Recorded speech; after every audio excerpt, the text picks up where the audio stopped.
നമസ്കാരം, എല്ലാവർക്കും ഇലക്ട്രോടെക്കിന്റെ പുതിയൊരു വീഡിയോയിലേക്ക് സ്വാഗതം. അപ്പൊ നമ്മൾ ഇന്നത്തെ പരിപാടി KCB ലൈനും ഇൻവെർട്ടർ ലൈനും ഒറ്റ സ്വിച്ചിൽ എങ്ങനെ ഓഫ് ചെയ്യാന്നുള്ളതാണ്.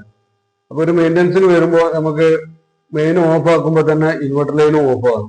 സാധാരണ നമ്മൾ ഇൻവെർട്ടർ മെയിൻ ഓഫ് ആക്കി നേരെ പോയിട്ട് ഇൻവെർട്ടറിന്റെ സ്വിച്ച് ഓഫ് ആക്കുക ചെയ്യുക. ELCB സെപ്പറേറ്റ് കൊടുക്കാത്ത വീടുകളിലാണ് പറയുന്നത്.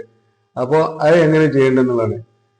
ഒരു ബ്രേക്കർ ഓഫ് ആക്കിയാൽ നമുക്ക് മെയിൻ്റനൻസ് ചെയ്യാം, അങ്ങനെ ചെയ്താൽ പറ്റൂല എന്ന് ചോദിക്കും. അത് മതി, അങ്ങനെ ചെയ്യാം. പക്ഷെ നമുക്കൊരു ബ്രേക്കർ മാറ്റേണ്ട ഒരു അവസ്ഥ വരികയാണെങ്കിൽ നമുക്ക് ആ ഇൻവെർട്ടർ ലൈന് ലൈവായിട്ട് വന്നുകൊണ്ടിരിക്കും.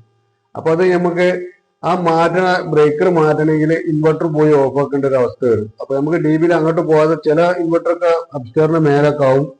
ആ സമയത്ത് നമുക്ക് അവിടെ പോയി ഓഫ് ആക്കേണ്ട ബുദ്ധിമുട്ടൊക്കെ വരും. അപ്പൊ നമുക്ക് DBയിൽ വന്നുകൊണ്ട് തന്നെ എങ്ങനെ കൺട്രോൾ ചെയ്യാന്നുള്ളതാണ് നമ്മൾ ഇന്നത്തെ വീഡിയോയിലൂടെ കാണിക്കുന്നത്.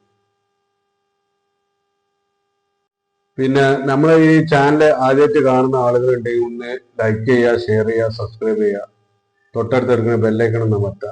പിന്നെ അതുപോലെ തന്നെ നിങ്ങളെ വിലയേറിയ അഭിപ്രായങ്ങളും നിർദ്ദേശങ്ങളും കമന്റ് ബോക്സിൽ രേഖപ്പെടുത്തുക. അപ്പൊ നമ്മളെ സപ്പോർട്ട് ചെയ്യാൻ ആരും മറക്കരുത് കേട്ടോ. നേരെ എന്ന വീഡിയോയിലേക്ക് പോകും. അപ്പൊ നമ്മള് ഒരു DBയിൽ ഇപ്പൊ സാധാരണ രീതിയിൽ വരുന്നത് ഇപ്പൊ ഇങ്ങനെയൊക്കെയാണ്. അതായത് ഒരു RCCB, പിന്നെ ഒരു ഇൻകംഡ് ആയിട്ട് ഒരു ഐസൊലേറ്റർ, പിന്നെ നമ്മൾ ബ്രേക്കറുകൾ. അപ്പൊ ഈ ബ്രേക്കറുകൾക്ക് എന്തെങ്കിലുമൊക്കെ സംഭവിച്ചു കഴിഞ്ഞാൽ, അതായത് കംപ്ലൈന്റുകളൊക്കെ വന്നു കഴിഞ്ഞാൽ മാറ്റണമെന്നുണ്ടെങ്കിൽ നമ്മൾ എന്ത് ചെയ്യണം? മുകളിൽ കൊണ്ടുവരും. അതായത് അപ്സ്റ്റെയറിൽ കിടക്കുകയാണെങ്കിൽ ഇൻവെർട്ടർ അപ്സ്റ്റെയറിലാണെങ്കിൽ അങ്ങോട്ട് പോകും. അത് സാധാരണ ഇപ്പൊ നമ്മൾ വെക്കുന്നതൊക്കെ RCCB സെപ്പറേറ്റ് വെക്കൂട്ടോ ഇൻവെർട്ടറിനൊക്കെ. അപ്പൊ അത് അല്ലാത്ത വീടുകളും ഉണ്ടാവുമല്ലോ. പഴയ വീടുകൾ ആദ്യം ചെയ്ത വീടുകളൊക്കെ ഉണ്ടാവും. ഇൻവെർട്ടർ സെപ്പറേറ്റ് ലൈന് ചെയ്യാത്ത വീടുകളൊക്കെ ഉണ്ടാവും. അതായത് ന്യൂട്രലൊക്കെ അങ്ങോട്ടും ഇങ്ങോട്ടും മാറുമ്പോൾ ഈ RCCB സെപ്പറേറ്റ് വെക്കാനൊന്നും പറ്റില്ല. അപ്പൊ ആ ഒരു സിറ്റുവേഷനുള്ള വീടുകളിലുള്ള കാര്യങ്ങളാണ് ഇപ്പോൾ പറയുന്നത്.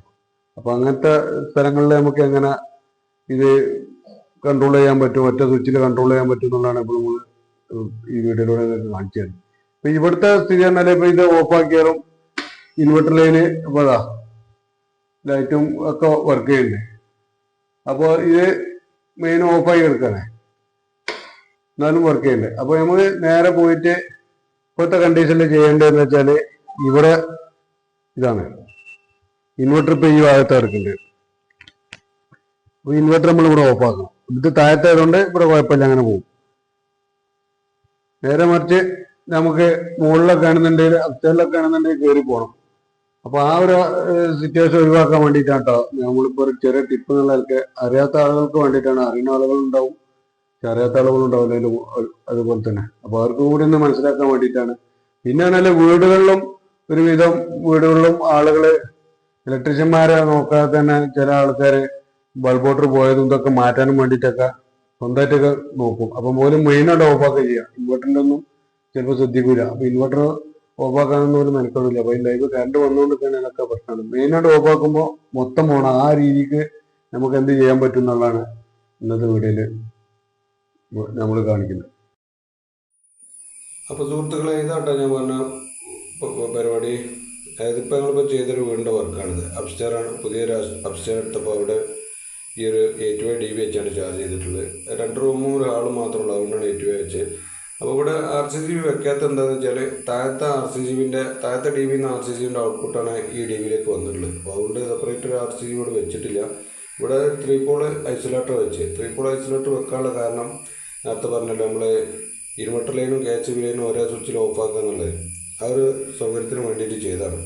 അപ്പോൾ ഇത് ഓഫാക്കുമ്പോൾ നമുക്ക് ഇൻവെർട്ടർ ലൈനും അതേമാതിരി KCB ലൈനും ഒരേ സമയത്ത് തന്നെ നമുക്ക് ഓഫാക്കാൻ പറ്റും.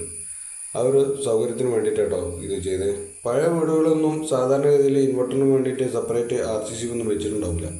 ഇപ്പം ചെയ്യുന്ന വീടുകൾക്കൊക്കെ സെപ്പറേറ്റ് RCCB വെക്കും. അപ്പോൾ നോക്കിയിട്ട് തന്നെ വയറിങ്ങും ചെയ്യും. കാരണം ന്യൂട്രലുകൾ അങ്ങോട്ടും ഇങ്ങോട്ടും കയറാതെ തന്നെ കറക്റ്റ് ലൈറ്റ് ലോഡിനും ഇൻവെർട്ടർ ലൈന് കറക്റ്റായിട്ട് ന്യൂട്രൽ ഒരേ രീതിയിൽ തന്നെ നമ്മൾ ഇടാൻ ശ്രമിക്കും.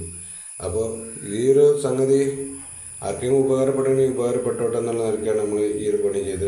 ഇനിയിപ്പോൾ താഴത്തെ സെപ്പറേറ്റ് RCCB വെച്ച വീടുണ്ടെങ്കിൽ തന്നെ മുകളിലൊരു DB വെക്കുകയാണെങ്കിൽ ഇങ്ങനൊരു സംവിധാനം വെക്കേണ്ടത് നന്നായിരിക്കും. ഇങ്ങനെ ഒരു ഐസൊലേറ്റർ വെച്ചു കൊടുത്താൽ ഇൻകമറിന് നല്ലൊരു ഉപകാരമാവും. അപ്പോൾ ഈ ഒരു വീഡിയോ ഇവിടെ അവസാനിക്കുകയാണ്. ഇതാർക്കും ഇഷ്ടപ്പെട്ടാൽ, ആർക്കും ഉപകാരപ്പെട്ടു എന്ന് തോന്നുന്നതിൽ ലൈക്ക് ചെയ്യുക, ഷെയർ ചെയ്യുക, സബ്സ്ക്രൈബ് ചെയ്യുക, നിങ്ങളുടെ അടുത്ത കൂട്ടുകാരിലേക്ക് ഷെയർ ചെയ്തെത്തിക്കുക. അപ്പോൾ വീണ്ടും നമുക്ക് അടുത്ത വീഡിയോയുമായി കാണാം.